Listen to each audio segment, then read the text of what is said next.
മഹാനായ റഈസുൽ മുഹഖ്ഖീൻ കണ്ണിയത്ത് ഉസ്താദ് ഖദ്ദസല്ലാഹു സിർറഹുൽ അസീസ് മനസ്സറിഞ്ഞുകൊണ്ട് ദുആ ചെയ്ത ഒരു ദിവസമാണ്.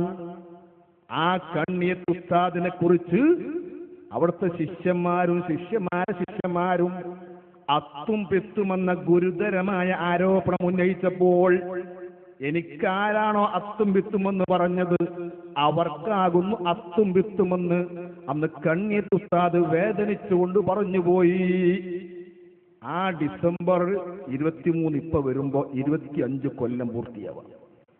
കണ്ണിയത്ത് ഉസ്താദിന്റെ പ്രാർത്ഥനയുടെ മാറ്റ് വർദ്ധിച്ചുകൊണ്ടിരിക്കുകയാണ്. മഹാനായ വരക്കൽ മുല്ലക്കോയ തങ്ങൾ ഖദ്ദസല്ലാഹു സിർറഹുൽ അസീസ് തങ്ങൾ അന്ന് എന്ത് ലക്ഷ്യം വെച്ചുകൊണ്ടാണോ സമസ്ത രൂപീകരിച്ചത്, ആ സമസ്തയുടെ ലക്ഷ്യത്തിൽ നിന്നും ഒരൽപ്പം പോലും തെറ്റിമാറാത്ത മഹാന്മാരായ 2 പണ്ഡിതന്മാർ, അവര് കീഴുള്ള മുഷാവറ മെമ്പർമാർ, ആ മഹാന്മാർ സമസ്ത നയിച്ചുകൊണ്ടിരിക്കുമ്പോൾ ആ മഹാന്മാർക്ക് സുന്നത്ത് ജമാഅത്തിന്റെ ആദർശമില്ലെന്ന വലിയ കല്ല് വച്ച നുണ പറഞ്ഞുകൊണ്ട് കാന്തപുരം വിഭാഗം ഉണ്ടാക്കിയ മേനോൻ സമസ്ത എന്തിന്റെ പേരിലായിരുന്നു? ഗൗരവമായി എന്റെ രക്ഷിതാക്കൾ ആലോചിക്കണം. വളർന്നു വരുമ്പോ തന്നെ 2 സമസ്ത എന്ന് കേട്ട് പരിചയമുള്ള ചെറുപ്പക്കാരാലോചിക്കണം. 2 സമസ്ത ഒന്നും ഇവിടെയില്ല. ഇവിടെ സമസ്ത കേരള ജംഇയ്യത്തുൽ ഉലമ എന്ന വരക്കൽ തങ്ങൾ രൂപീകരണ പ്രസ്ഥാനമാകുന്ന ഒന്നേ ഉള്ളൂ. മറ്റൊന്ന് അഡ്വക്കേറ്റ് അരവിന്ദ് ആമേച്ചന്റെ സമസ്ത. 2 സമസ്തയാണ് പറ്റേ. ഇന്ന് കണ്ണിയത്ത് ഉസ്താദ് അവരാണ്, ഷംസുലമ അവരാണ്. കണ്ണിയത്ത് ഉസ്താദ് പ്രസിഡന്റ് ആയിക്കൊണ്ടിരിക്കെ ഞാനാണ് പ്രസിഡന്റ് എന്ന് കയറി വന്ന ഒരാള്, അയാൾ അന്ന് കാണാൻ പോലും പറ്റില്ല. അയാളെന്ന് കാണാൻ പോലും എന്താ പറ്റാത്തത്? പറഞ്ഞു തരണം. രോഗത്തിലാണെങ്കിൽ രോഗ സന്ദർശനം സുന്നത്തല്ലേ, ഒന്ന് പോകാൻ പറ്റുമോ? പോകുമ്പോൾ കണ്ണിയത്ത് ഉസ്താദിനെതിരെ രംഗത്തിറങ്ങിയ ആളുകൾ. ഷംസുൽ ഉലമ നീണ്ട 4 പതിറ്റാണ്ട് കാലം സമസ്തയുടെ സെക്രട്ടറി ജനറലായി സേവനം ചെയ്ത പണ്ഡിതനാണ്. ആ മഹാനവർകൾ സെക്രട്ടറി ആയിക്കൊണ്ടിരിക്കെ ആ സമസ്ത ശരിയല്ലെന്ന് പറഞ്ഞുകൊണ്ട് കാന്തപുരം ഞാനാണ് സെക്രട്ടറി എന്ന് പറഞ്ഞ് ഇവിടെ പുതിയ പ്രസ്ഥാനം ഉണ്ടാക്കിയില്ലേ? അതല്ലേ സുന്നത്ത് ജമാഅത്ത് തകർക്കാനുള്ള ഒരു ഏറ്റവും വലിയ മാർഗം സ്വീകരിച്ചത്? അല്ലെങ്കിൽ എന്തിനാ ആ പേരിൽ ഒരു പ്രസ്ഥാനം ഉണ്ടാക്കിയത്? അനൈക്യമുണ്ടാക്കിയത് ആരാണ്? നാട്ടിൽ കുഴപ്പമുണ്ടാക്കിയത് ആരാണ്? എന്തിനാണ് ലോകത്ത് ഇസ്ലാമിന്റെ പേരിൽ ചിത്രം ഉണ്ടാക്കുന്നത്? ഇതേ ഞങ്ങൾ ചോദിക്കുന്നുള്ളൂ. എന്തിനാ മഹാന്മാർക്കെതിരെ നിങ്ങൾ കേസ് കൊടുത്തത്? കേസ് കൊടുത്ത TC മുഹമ്മദ് മുസ്ലിയാർ ആക്കോട്ടുകാരനാണ്. ആക്കോട്ടുള്ള ഏത് ആളുകളോടും മതവിശ്വാസികളോടും അല്ലാത്തവരോടും നിങ്ങൾ അന്വേഷിച്ചു നോക്കൂ. ആ കേസ് കൊടുത്തതിന്റെ ഫലം അല്ലാഹു സുബ്ഹാനഹു വ തആല ഈ ലോകത്ത് കാണിച്ചു കൊടുത്തു. അത് സന്തോഷം കൊണ്ട് പറയല്ല, സഹതാപമുണ്ട്. അദ്ദേഹത്തിന്റെ അന്ത്യം എങ്ങനെയായിരുന്നു എന്ന് ആ നാട്ടിലുള്ള അമുസ്ലിങ്ങൾ അന്വേഷിച്ച് നോക്കൂ. ബാത്റൂമിലേക്ക് പോയിക്കൊണ്ട് ശരീരത്തിലാകെ കാഷ്ടമായിക്കൊണ്ട് ഒരു അന്ത്യമുണ്ടായ അദ്ദേഹത്തിന് സന്തോഷമില്ല. കണ്ണിയത്ത് ഉസ്താദിന്റെ ബറക്കത്തും ഈ പുറത്തും അവിടുത്തെ പവറും അറിയിക്കാൻ വേണ്ടി പറയാം. നിഷേധിക്കാൻ പറ്റുമോ? മഹാന്മാരോട് കളിച്ചാൽ മൻ ആദാലി വലിയൻ ഫഖദ് ആദൻതുഹു ബിൽ ഹർബ്, എന്റെ ഔലിയാക്കളോട് ആരെങ്കിലും ശത്രുത വെച്ചാൽ ഞാൻ യുദ്ധം പ്രഖ്യാപിച്ചിരിക്കുന്നു എന്ന് അല്ലാഹു സുബ്ഹാനഹു വ തആല ഖുദ്സിയായ ഹദീസിൽ പഠിപ്പിച്ചു. അള്ളാന്റെ യുദ്ധം അള്ളാഹ് വാളും കൊണ്ടുവരലല്ല. കണ്ണിയത്ത് ഉസ്താദ് അല്ലാഹു തആല അവർക്ക് ദർജ വർദ്ധിപ്പിക്കുമാറാവട്ടെ. ആ മഹാൻ മലപ്പുറത്ത് വെച്ചുകൊണ്ടും കോഴിക്കോട് വെച്ചുകൊണ്ടും 25 കൊല്ലം മുമ്പ് യാ ലത്തീഫ് എന്ന് വിളിച്ചുകൊണ്ട് പ്രാർത്ഥിച്ച പ്രാർത്ഥന ജീവിതത്തിൽ കറാഹത്ത് പോലും ചെയ്തിട്ടില്ല എന്ന് ശത്രുക്കൾ വരെ അംഗീകരിക്കുന്ന മഹാനായ പണ്ഡിതൻ. ആ കണ്ണിയത്ത് ഉസ്താദ് പ്രസിഡന്റായിക്കൊണ്ടിരിക്കെ പുതിയ സമസ്ത ഉണ്ടാക്കിയ നിങ്ങൾക്ക് കണ്ണിയത്തിന്റെ ആളാവാൻ അധികാരം ഇല്ല. ഷംസുൽ ഉലമ EK ഉസ്താദ് സമസ്തയുടെ സെക്രട്ടറിയായി സേവനം ചെയ്തുകൊണ്ടിരിക്കെ ഞാനാണ് സെക്രട്ടറി എന്ന് പറഞ്ഞുകൊണ്ട് രംഗത്തുന്ന കാന്തപുരത്തിനോ അനുയായികൾക്കോ ഞങ്ങൾ ഷംസുൽ ഉലമയുടെ ആളുകൾ പറയാൻ അധികാരമുണ്ടോ? ആരോടായി പറയുന്നത്? അന്ന് കണ്ണിയത്ത് ഉസ്താദ് അത്തും വിത്തും എന്ന് പറഞ്ഞ ആളുകൾക്ക് ഇന്ന് യഥാർത്ഥത്തിൽ അത്തും വിത്ത. കുറ്റിപ്പുറം നാട് പോലും നമ്മൾ ഉസ്താദിനെ അറിയില്ല. കുറ്റിപ്പുറത്തുള്ള നൂറിനെ പരിചയം. കുറ്റിപ്പുറം ഏത് കുറ്റിപ്പുറം? അതിൽ ഫസ്റ്റ് കേൾക്കുക.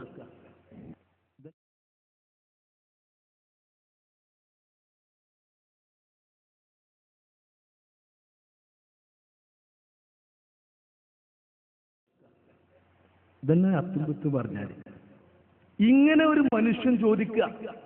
എല്ലാ സ്ഥലത്തും കൂപ്പനടിച്ച് പണം പിരിച്ചിട്ട് അദ്ദേഹം നോക്കാണ് നിങ്ങൾ പണം പിരിച്ചു, കൂപ്പനടിച്ചു. ഇപ്പൊ പുതിയ മാതൃഭൂമിയിൽ അദ്ദേഹം വായിച്ചപ്പതിപ്പ് അഭിമുഖം കൊടുക്കുക.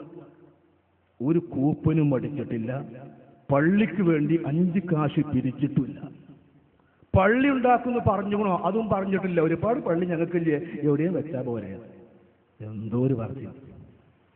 ഇങ്ങനെ ഇല്ല, പണം പിരിച്ചിട്ടില്ല എന്ന് അദ്ദേഹം പറയുമ്പോൾ ഓലെ മർക്കസിലെ ഹിയാസുന് ഇറക്കിയതായ ഒരു പുസ്തകം, ഞങ്ങൾ പള്ളി ഉണ്ടാക്കാനല്ലേ, റസൂലുള്ളാഹിനെ മുടി വെക്കാനല്ലേ പിരിച്ചിട്ടുണ്ട്, പണ്ടുണ്ടാക്കിയിട്ടുണ്ട് ഒക്കെ. അപ്പൊ വൈരുദ്ധ്യം അവർക്ക് പ്രശ്നമല്ല. കാരണം നബി സല്ലല്ലാഹു അലൈഹി വസല്ലമ തങ്ങളുടെ ഷഹ്ർ മുബാറക് അല്ല എന്ന് പരിപൂർണ ഉറപ്പുള്ള മനുഷ്യനാണ് ഇത് ഷഹ്ർ മുബാറക് എന്ന് പറഞ്ഞു നടക്കുന്നത്. അള്ളാന്റെ ഹബീബിന്റെ ഷഹ്ർ മുബാറക് ആണെങ്കിൽ നിങ്ങളെക്കാൾ ഞങ്ങൾ ബഹുമാനിക്കൂലേ?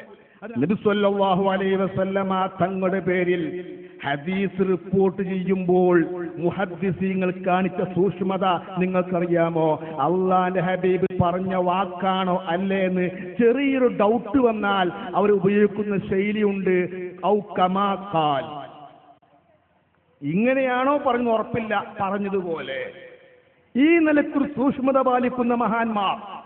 എന്നാൽ നബി സല്ലല്ലാഹു അലൈഹി വസല്ലമ തങ്ങളുടെ തിരുകേശമല്ല മർക്കസിലുള്ള മുടികളെന്ന് പരിപൂർണമായി ഞങ്ങളെക്കാളും നിങ്ങൾക്കുറപ്പുണ്ട്. അഭിമാനം ഭയന്നിട്ട് അല്ലെ നിങ്ങൾ കളവെന്ന് മൂടി വെക്കുന്നത്? ഒരു നിലക്കും ന്യായീകരിക്കാൻ കഴിയാതെ നിങ്ങൾ കുടുങ്ങിക്കൊണ്ടിരിക്കുകയാണ്. ആ മുടി കത്തും കത്തൂല. പൊന്മളക്കാരന്റെ ഫത്വ, പുതിയ ഫത്വണ്ട്. സുന്നത്ത് ജമാഅത്തിനെ തകർക്കാൻ വേണ്ടി തലപ്പ പണിഞ്ഞ മനുഷ്യനായ ആള്, ഔലിയാക്കന്മാരെ കുറ്റം പറഞ്ഞ സൂപ്പർ സ്റ്റാറാണ് അയാൾ. മഹാന്മാരൊക്കെ തെറി പറയുന്ന ആള്. അയാൾ പറയാണ് ഇപ്പൊ പുതിയ മതം കാന്തപുരം അത് അറിയുന്നില്ല, കാന്തപുരം റസൂലുള്ളാഹിനെ മുടി കത്തൂല. അപ്പൊ പൊന്മളക്കാരൻ പറയാണ്ട് അതെനിക്ക് യോജിപ്പില്ല. റസൂലുള്ളാഹിന്റെ മുടിക്ക് ബറക്കത്ത് കറാമത്തുള്ളതും ആ മുഴുവത്തും കത്താത്തൊക്കെ അവിടുത്തെ ഹയാത്ത് കാലത്താണ്. വഫാത്തായി കഴിഞ്ഞ കത്തുക, ഹയാത്ത് കാലത്ത് കത്തൂല, പിന്നെ കത്തും. ഇതൊക്കെ എന്തിനാ ഇങ്ങനെ പറയുന്നത്?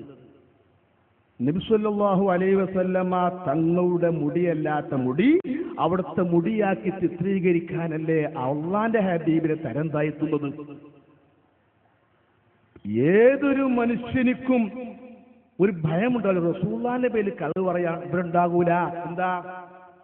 അള്ളാഹുവിന്റെ ആരിഫീങ്ങൾക്കെതിരെ തിരിഞ്ഞ് അതിന്റെ കുരുത്തക്കേട് വാങ്ങിയിട്ട് നടക്കുമ്പോ ഒരു പേടി ഉണ്ടാവില്ല.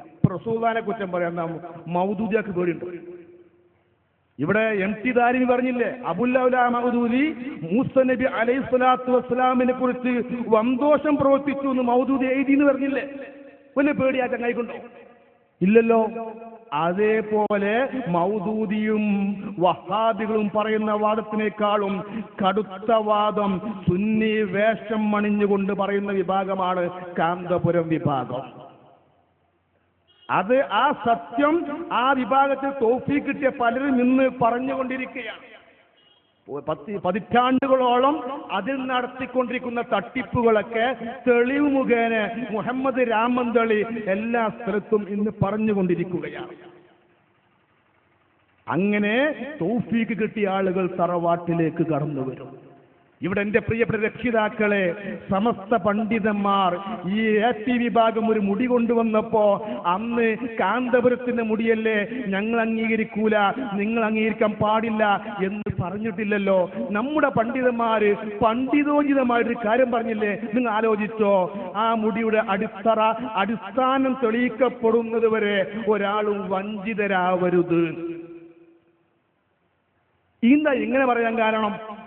അവൻ നമ്മുടെ സമസ്തന്റെ എതിരാളികളാണ്, പുതിയ സമസ്ത ഉണ്ടാക്കിയ ആളാണ്, അംഗീകരിക്കണ്ട പറഞ്ഞ പോലെ പറയൂല.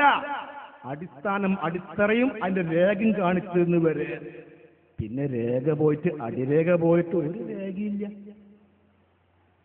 അങ്ങനെ അള്ളാഹുവിന്റെ ഹബീബിനെ കുറിച്ച് കള്ളം പറയുന്ന ആളുകള് പിന്നെ അവർക്ക് എന്തിനാ പേടിണ്ടാകുക? സുന്നത്ത് ജമാഅത്തിന്റെ വേഷം അണിഞ്ഞുകൊണ്ടാണ് ഈ പണി. ഇവിടെ നമ്മൾ മനസ്സിലാക്കേണ്ടത്, പിന്നെന്തിനാ പുതിയ സമസ്ത ഉണ്ടാക്കിയത്? കണ്ണീത്ത് ഉസ്താദ് സുന്നത്ത് ജമാഅത്തിന്റെ ആദർശം കുറവ്, ഷംസുൽ ഉലമ വിദേഹത്തിന്റെ ആളുകളുമായി ബന്ധപ്പെടുന്നു, രാഷ്ട്രീയക്കാരെ വാലായി പ്രവർത്തിക്കുന്നു. ഈ രണ്ട് പരിപാടിയും അവർക്കെതിരെ പറഞ്ഞ കളവാണ്. അത് 100% ഈ വിഭാഗം ഇന്ന് നടത്തിക്കൊണ്ടിരിക്കുകയാണ്. രാഷ്ട്രീയക്കാരുടെ ചെരുപ്പ് നക്കികളായിട്ട് കാന്തപുരി വിഭാഗം തരം താഴ്ന്നു പോയില്ലേ? ചെറിയ കാര്യമാണത്. എന്തിനാ മഹാന്മാരെ നിങ്ങൾ വേദനിപ്പിച്ചത്? എന്തിനാ നാട്ടിൽ കുഴപ്പമുണ്ടാക്കിയത്?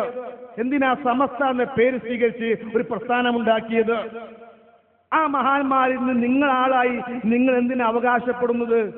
കണ്ണിയത്ത് ഉസ്താദിനെയും ഷംസുലിനെയും മാറ്റിവെച്ചുകൊണ്ട് കേരളക്കരയിൽ ഒരു പ്രസ്ഥാനത്തിന് വളർച്ചയില്ല. കാന്തപുരി വിഭാഗത്തിന്റെ നേതാവായി ഇന്ന് കാന്തപുരമുണ്ടെങ്കിലും അയാൾക്ക് വലിയ അധികാരമൊന്നുമില്ല. പറഞ്ഞ അസംതൃപ്തിയാണ്. അദ്ദേഹത്തൊക്കെ ഭരിച്ചുകൊണ്ടിരിക്കുന്ന ചെറിയ മക്കളുണ്ട്. അവരെന്ത് പറയുന്നു അത് പറയാനേ അയാൾക്ക് അധികാരമുള്ളൂ. പവർ പോയി, പവറൊക്കെ പോയി. അതില്ല നിങ്ങൾക്ക് പറയാൻ പറ്റുമോ? പൊന്മളക്കാരൊന്ന് കളിച്ചു, ആ കളിയിൽ പൊന്മള വിജയിച്ചു. പൊന്മളക്കാരന്റെ കളിയിൽ അദ്ദേഹം വിജയിച്ചു പറയണല്ലോ. ഇനി കാന്തപുരം എന്തെങ്കിലും പറയണോ പറയണ്ടേ? അത് ഇവര് തീരുമാനിക്കണം. ഈ സാധനം തീരുമാനിച്ചാലേ അത് പറയാൻ പറ്റുള്ളൂ. ഇതാണ് അള്ളാഹുവിന്റെ മതത്തിനോട് കളി